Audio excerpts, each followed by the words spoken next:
Hello guys, तो कैसे हैं आप लोग। इन दिस वीडियो आज हम बात करने वाले हैं बोरुटो मांगा चैप्टर 16 के बारे में।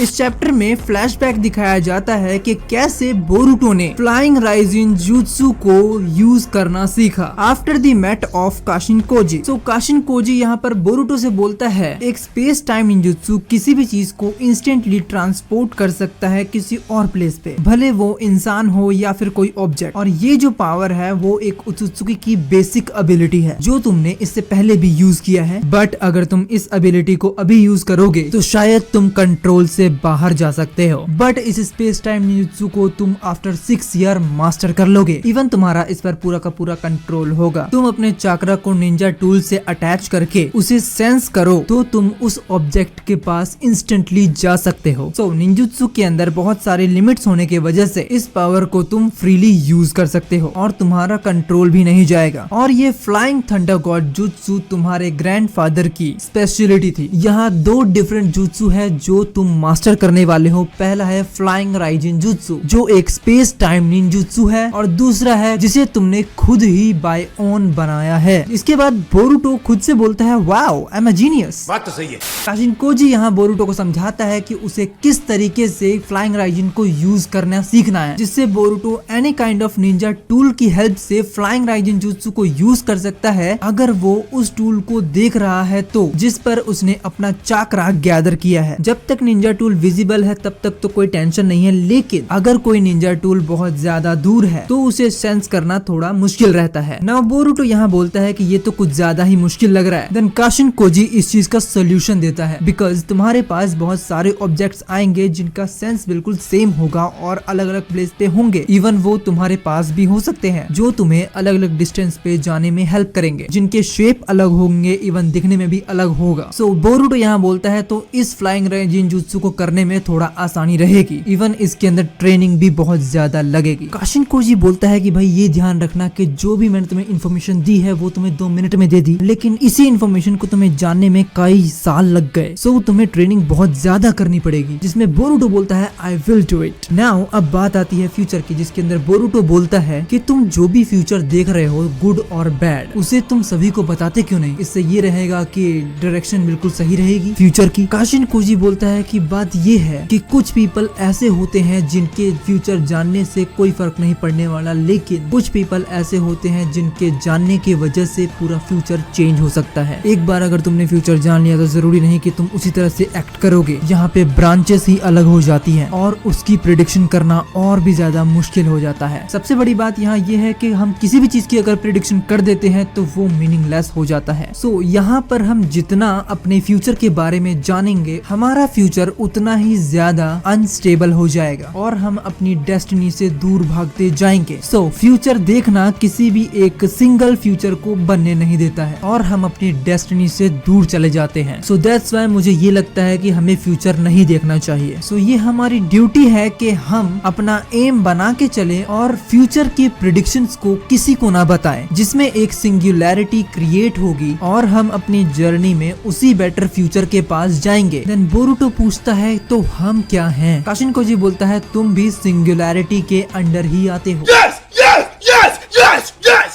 एंड देन इसके बाद ईडा ये सारी की सारी इंफॉर्मेशन जान लेगी। इट मीन्स काशिनकोजी को पहले से पता था कि भैया ये तो पक्का जान लेगी। नाउ सारडा ईडा के पास होती है। सारडा बोलती है तुमने क्या जाना बोरुटो के बारे में? ईडा बोलती है वो रीजन जिसके वजह से बोरुटो किसी से ज्यादा बात नहीं कर पाता। जो भी डिफिकल्टीज आ रही है हमारे पास वो उसे खुद ही सॉल्व कर रहा है और वो इस चीज में तुम्हें घसीटना नहीं चाहता है। सारडा बोलती है बात तो सही है बट वो सब कुछ खुद से ही क्यों कर रहा है? क्योंकि कोनोहा और वो दोनों के दोनों ही एक कॉमन एनिमी से लड़ रहे हैं, तो हम लोग एक दूसरे की हेल्प कर सकते हैं उस एनिमी को डिफीट करने में। सो हे ईडा वेयर इज बोरुटो? सुमिरे बोलती है कि हे सारडा सुनो, हमें ये बिल्कुल भी नहीं जानना चाहिए कि बोरुटो इस वक्त कहाँ है, क्योंकि हम भले बोरुटो की हेल्प कर रहे हैं बट वो खुद चाहता है कि वो फ्रीली काम कर सके। अब तुम एक चीज देखो कि हम इस विलेज में हैं, फ्रीली घूम सकते हैं, फ्रीली रह सकते हैं, लेकिन इसका मतलब ये नहीं कि हम कुछ भी करें। इवन आई डोंट थिंक कि हमें बोरुटो को चेज करना चाहिए। सारडा बोलती है कि क्या तुम ये नहीं देख रही कि वो बेवकूफ बोरुटो अपनी जान खतरे में डाल रहा है, वो भी अकेले उन शिंजू से लड़के। सुमिरे बोलती है हाँ ऐसा ही है, लेकिन कहीं ये पॉसिबिलिटी तो नहीं कि हम लोग वहाँ पर थे इस वजह से वो इंजर्ड हुआ। क्या तुमने एक बार भी बोरुटो की फीलिंग्स को समझा? क्या तुम्हें ये नहीं लगता कि बोरुटो हमसे जो भी चीजें छुपा रहा है वो उसकी मजबूरी हो छुपाना? इवन तुमने क्या सोचा भी इस बारे में? अरे तुम बोरुटो तो छोड़ो, तुम्हें मेरे फीलिंग्स की भी कदर नहीं है। इवन तुम्हें भी ये पता है कि मैं बोरुटो को लाइक करती हूँ, बट पिछली बार कूदी तू थी, मैं नहीं। क्या तुमने उस टाइम मेरी फीलिंग्स के बारे में सोचा? मैंने उस टाइम तुम्हारी फीलिंग्स के बारे में समझा कि हाँ तुम उस वक्त कैसा फील कर रही थी बोरुटो के बारे में जब वो उन सभी से लड़के आया था, लेकिन क्या तुम्हें मेरी फीलिंग्स की परवाह है? नाउ यहाँ सारडा चुप है और वो कुछ नहीं बोल रही है। सुमिरे रो रही है और ईडा अंदर ही अंदर हंस रही है सुमिरे के ऊपर।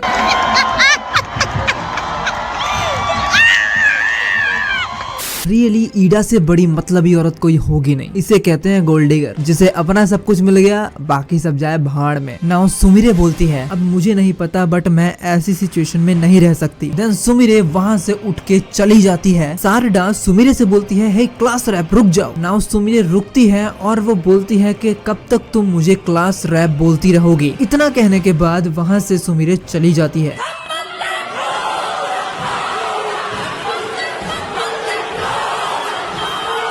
नाउ यहाँ ईडा को होकागे का कॉल आता है और वो चली जाती है। देन यहाँ लीफ विलेज के दायमियों और अदर दायमियों में बातें होती हैं कि बोरुटो को पकड़ने के बाद भी उसे मार नहीं पाए तो बाकियों से कैसे डील करोगे। बट यहाँ लीफ विलेज के दायमियों बोलते हैं कि इस बार हम पक्का ही उसे पकड़कर उसे मार डालेंगे। तुम्हारे जैसे लोग इस देश के लिए श्राप है। नाउ शिकमारू ईडा से बात करने के लिए उसके सामने आता है, क्योंकि टेलीपैथी से बात करने से वो सभी को सुनाई दे सकता है और जहाँ पे ये दोनों बात करने वाले हैं जिसे सेंसरी टीम सुन नहीं सकती है। तो शिकमारू बोलता है कि अब चलो बताओ कि सिचुएशन क्या चल रही है सैंड विलेज के अंदर। ईडा बताती है कि एक लड़का जिसके वजह से एक नया शिंजू बन चुका है जिसका नाम है रियू, और रियू का टारगेट है कि वो काज़ेकागे को मार डालेगा। अभी तो काज़ेकागे सील्ड है because of the boy, but उस सील को रियू तोड़ सकता है क्योंकि वो उसकी ही टेक्निक है। शिकमारू बोलता है कि अगर हमने कुछ नहीं किया तो गारा बहुत बड़े डेंजर में फंस जाएगा। सो मैं कुछ शिनोबी को भेजूंगा सैंड विलेज के अंदर जिससे वो सिचुएशन को संभाल सके। देन ईडा बोलती है बाय द वे मैंने जो फुटेज कुछ आवर्स पहले देखी है उसके हिसाब से उन शिंजूज में से एक बंदा जो मुझे देख सकता है जब भी मैं अपनी शिनरेगान यूज करती हूँ तब। शिकमारू बोलता है ऐसी एबिलिटी कैसे हो सकती है? ईडा बोलती है इस वजह से मुझे उससे थोड़ा डर लग रहा है क्योंकि वो मुझे देख सकता है। दैट्स व्हाई मैं उनमें से किसी को भी रियल टाइम में देख नहीं सकती हूँ। शिकमारू बोलता है कोई बात नहीं, अगर वो लास्ट फुटेज है तो कोई दिक्कत नहीं है, तुम खुद को ज्यादा पुश मत करो और तुम्हें कोई भी इंफॉर्मेशन मिलती है तो मुझे बताओ। एंड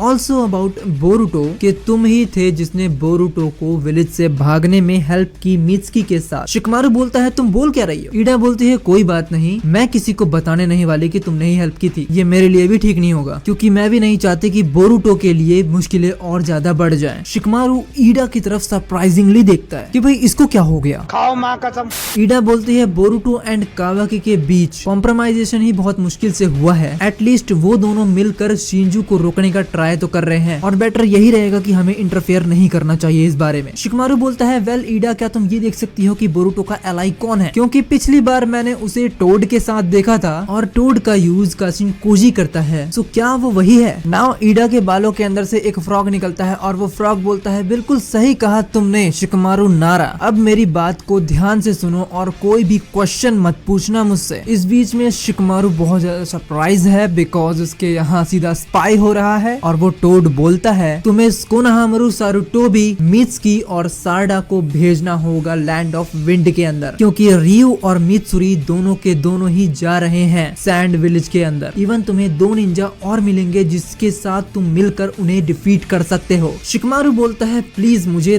कुछ तो एक्सप्लेन करो, कम से कम एक रीजन तो बताओ जिसकी वजह से मैं थोड़ा बिलीव कर सकूं। काशिन कोजी बोलता है कि मैंने पहले ही बोला है कि तुम्हें क्वेश्चन नहीं पूछना है और अगर तुम बिलीव नहीं करोगे तो वो लोग और भी ज्यादा संख्या में आएंगे। और हाँ एक और बात कि हिमावारी उजुमाकी इस विलेज से बाहर नहीं जानी चाहिए। अगर वो इस विलेज से बाहर जाती है तो जूरा उसे टारगेट करेगा और अगर जूरा ने उसे टारगेट किया तो वो मर भी सकती है। ये ध्यान रखना कि जूरा कोनोहा विलेज के कल्चर को सही मानता है, वो कोनोहा विलेज के अंदर कुछ नहीं करेगा किसी किसी को भी। यहाँ कुछ कारणों की वजह से कोनोहा विलेज अभी खतरे से बाहर है, लेकिन अगर तुम कोनोहा विलेज के सीमाओं को लांघोगे तो जुरा तुम्हें नहीं छोड़ेगा। फॉर एग्जाम्पल के अगर जुरा किसी बुक स्टोर में आता है किसी बुक को लेने के लिए तो वो हमारा कस्टमर है, ना कि एनिमी। क्या पागल है क्या?